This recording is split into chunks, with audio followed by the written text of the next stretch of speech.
I like, bitches won't bark, but they wanna bite. I got 2 million for using a mic, bitch. Think about that when you type. Having a blessed day. If no one told you today that you are beautiful, I'm here to tell you that you are beautiful. Okay, let's get into this video. Basically, it's just a Q&A about my surgery, where I got it, what I recommend, did it cost me anything? We finna talk about it. So basically, I had VSG surgery, sleep. I honestly don't remember the name of the actual surgery. I just know it was VSG. I don't know the full name. I forgot. But I had that. My surgery got canceled because my doctor had to get surgery. My surgeon had to get surgery on his foot. So they rescheduled me to January 20th. And it almost got canceled again because my surgeon was not clear to come back yet.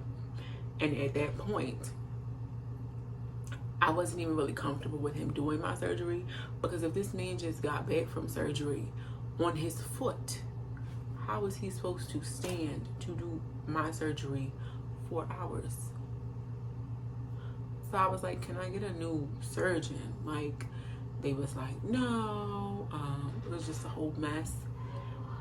Then they wound up, like, same day. Mind you, I was supposed to take my COVID test. I went up there to take my COVID test, and that's when they told me they had to reschedule me and all this extra shit. I left, didn't take the COVID test because I wasn't getting the surgery, and, you know, my insurance wasn't going to cover it twice now. They called me back like 20 minutes later after I already left, you know, on my way, doing my route. We were able to get you on with the new surgeon. You need to come back and do your COVID test so you can still get your surgery on the date. I'm like, yo, bet. So I went back, took the COVID test to get my surgery. Okay, I think I jumped ahead. So let's back it up. Where did I have my surgery? I had my surgery at Mercy Bariatric Hospital. Or is it Mercy's Bariatric Surgical Center? It's a hospital. It's also a Mercy's hospital. It's like connected. It's not a bad hospital. They have very friendly staff. I will say, I to say, the people there are very friendly. They're just very unorganized. They're very unorganized. They're not very good at communicating. They wait to the last minute. Mind you, y'all knew that man went out for surgery weeks ago. Y'all knew he was going out for surgery. Y'all told me 3 days before my surgery that I wasn't gonna be able to get my surgery. And you knew weeks ago that you had to reschedule everyone.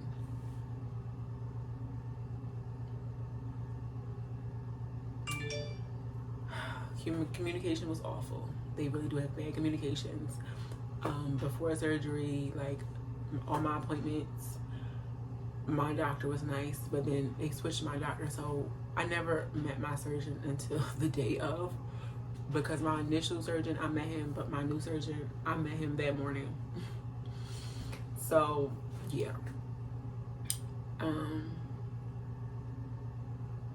Yeah, they were very unorganized. They were very short-staffed. They were ghetto as hell. Like, let's be frank here, they was very ghetto. It was a very ghetto place. Day of surgery, I went in, signed, and all that. I was supposed to be in for surgery at 10. Got there, you know, early.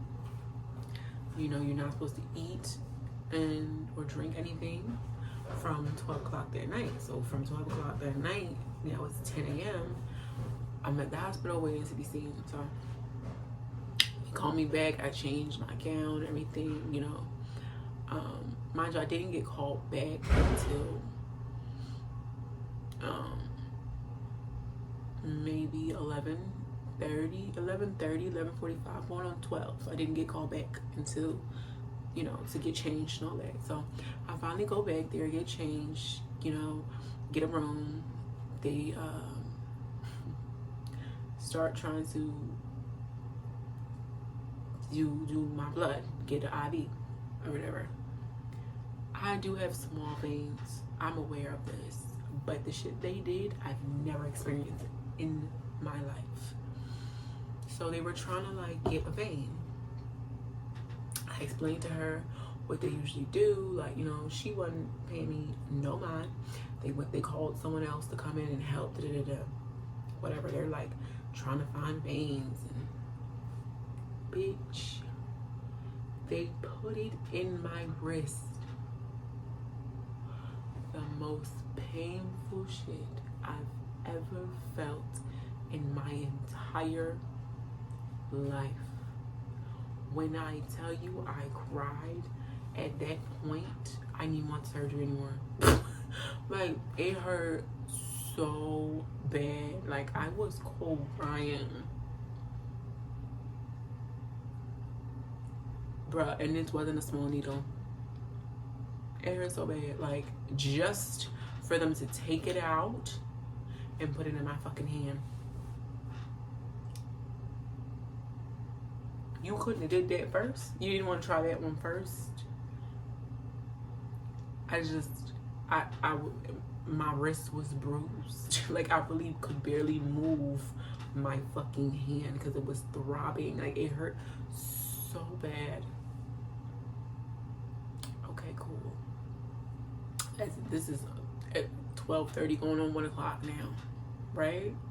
You would think, you know, okay, she's about to have surgery considering I'm fucking starving, right?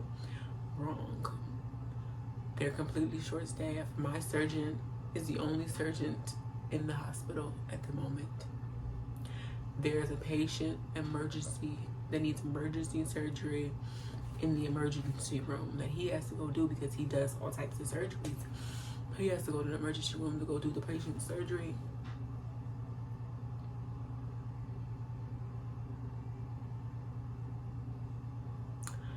My surgery was scheduled at 10.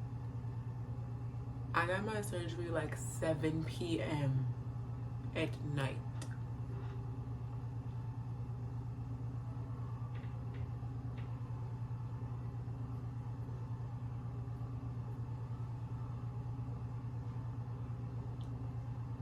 Do you know how fucking hungry? It's not like I could just drink or eat anything because I wouldn't have been able to get my surgery. And I was already all bitch. I was so distraught. I was starving. I was in pain. Everyone was just so ghetto. So ghetto. And then if you watch my vlog, you saw like I had like a cold sore during like school treat. I woke up with a band-aid on my face. Like, I guess they were like, no bitch, we're not catching anything you have. So they put a band-aid on my fucking face. I woke up. I was in like pain. Like, you felt the gas a little bit, but you know, I don't remember it being a bit, like the needle hurt worse than the gas to my knowledge. Like, the wrist, the needle in my wrist, I will remember forever. Me waking up, vaguely remember being in a lot of pain. I just feel like I remember being just like uncomfortable. But the wrist thing, I'll never forget it. So, yeah.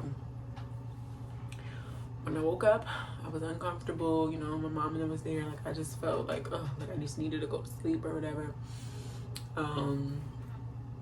They gave me my pain medicine. I was in there. I stayed on top of my pain medicine. I was on, what was I on? Perks, and I was on Tylenol and something else. And so they would give it to me every couple hours. You know, after like the second day I was there, I started walking. I wasn't able to really eat, like drink, like even like the broth or anything. I had popsicles. Like I was eating the popsicle a little bit, but like broth and stuff, I wasn't really eating that. I wasn't really drinking anything. And to leave, you had to drink like 2 bottles of water or some shit, and I couldn't get it down. So they did not let me leave on the day that I was supposed to leave. So they made me stay. Plus, I hadn't used the restroom yet, and like most hospitals don't let you leave until you use the bathroom. They said I'd be okay.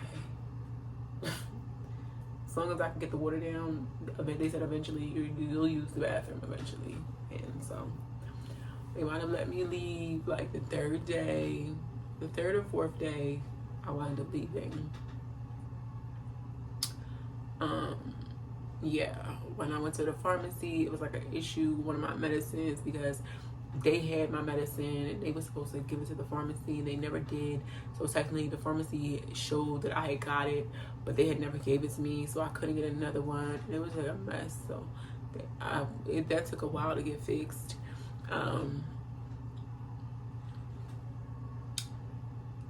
Yeah, other than that, they put me on stool softeners, amphetamine to like minimize my appetite. They put me on some other like medicine so you won't get gallbladder stones, and they put me on pain meds, and then my vitamins and stuff, which I have not been taking. Which I have not been taking my vitamins. I need to ASAP. So yeah, so I would say I was on that. And then, I'm tired, sorry. All my appointments was wrong. Like all my dates, because my post-op appointments they had made for my original surgery date, and they never changed them. So they had my post-op appointment scheduled before I even had my surgery. Like they had them scheduled for dates before I actually had the actual surgery. So my surgery was on the 20th. My post-op appointment for 1 month post-op was scheduled the 19th or something. Like it was like what? Like it was stupid. So they had to go in, fix that. When I got there to my first appointment, I didn't. No, I'm lying. No, I'm not. I didn't see my doctor. He was busy. I saw some lady.